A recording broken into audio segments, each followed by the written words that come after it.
Alors cet après-midi, c'est la première après-midi à Barcelone et c'est un petit peu l'architecture dans tous ses états, puisqu'on va faire la connaissance d'un personnage qui a marqué l'histoire architecturale de Barcelone, Gaudi, et qu'on va visiter donc un certain nombre de ses réalisations, des réalisations du début du siècle,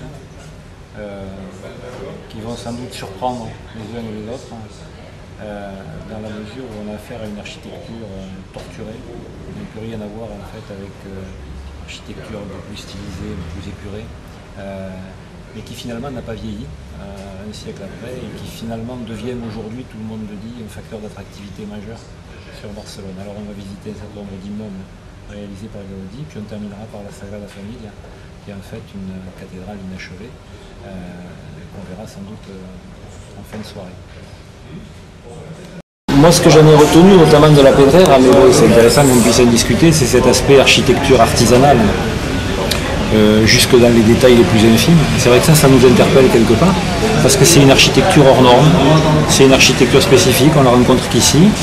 Elle tranche complètement avec tout le reste de la ville, avec les formes urbanisées plus standards, plus industrielles qu'on connaît. Et c'est vrai qu'on peut se poser la question de savoir en fait comment serait reçue une architecture de ce type-là aujourd'hui. Il faut rappeler que c'est une architecture du début du siècle, qui n'a pas pris une ride, qui est un objet de visite monumentale à Barcelone aujourd'hui. Voilà, donc moi j'ai été frappé par l'attention que le maire de Saint-Paul a apportée à cette architecture de Gaudi. On se sentait très mobilisé, on se sentait très attiré par ces formes-là. On peut peut-être rêver, imaginer demain une nouvelle cathédrale. Donc des immeubles de rapport en fait, la Pedrera c'est pas une immeuble de rapport, donc ça veut dire que ces immeubles qui ont été construits par des gens qui avaient le pouvoir à l'époque, donc qui ont pu imposer des formes très particulières, une architecture particulière.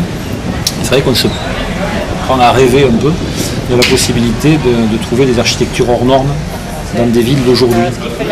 Sans doute un bon remède en fait à la monotonie architecturale qu'on connaît. S'il y avait par contre une critique qu'on pourrait formuler, je le fais tout de suite, c'est la façon dont l'urbanisme a rattrapé Gaudi. Et on voit bien qu'un certain nombre d'édifices sont rattrapés complètement par la trame urbaine environnante et manquent un petit peu d'oxygène. Donc on a un vrai souci, semble-t-il, aujourd'hui de respect des créations et d'intégration des objets architecturaux dans la trame. Et parce qu'à un moment donné, un architecte qui s'appelle Gaudi a trouvé de la commande privée. Ça veut donc dire qu'il a trouvé des hommes et des femmes qui étaient des gens influents, qui ressentaient le besoin d'occuper un espace architectural particulier, symbolique, et qui quelque part associaient leur fête symbolique à leur pouvoir. Ce qui est intéressant, si on compare à La Réunion, et si on transpose aujourd'hui, est-ce qu'on a des élites à La Réunion? Oui. Est-ce qu'on a des gens très riches à La Réunion? Oui. Quel est le mode d'habiter des gens très riches à La Réunion? C'est un mode d'habiter souvent caché.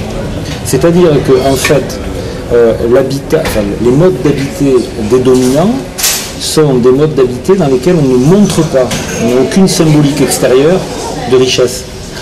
On a des maisons enserrées dans des parcelles, et en fait, à la limite, plus on est riche, plus on a une maison qui est bien placée et bien cachée. La question des immeubles de Gaudi, c'est aussi ça pour nous. Est-ce qu'on est capable, le jour où on va construire la ville à La Réunion, de trouver des hommes et des femmes qui aient envie de porter, y compris en tant qu'initiative privée, des symboles forts. Est-ce qu'on a par exemple un gars qui a envie que la tour d'affaires porte son nom de même? Voilà, je pensais à ça. Saint-Denis, Kadji, mais tu as des gens à La Réunion aujourd'hui qui sont dans cette démarche-là. À notre échelle. Et ça c'est un élément majeur parce que par rapport à la question que tu poses, par rapport à l'articulation à la démocratie participative, en fait, la façon de faire passer un projet, etc. Là, ce qui est intéressant, c'est qu'on a vu des projets qui sont des projets complètement personnels. Oui. Les mecs qui ont construit ça, ils n'en avaient rien à foutre de savoir comment ça serait reçu par exemple. Comment est-ce qu'on réfléchit là-dessus? Il faut qu'on leur invente des morceaux qui vont être portés par des privés.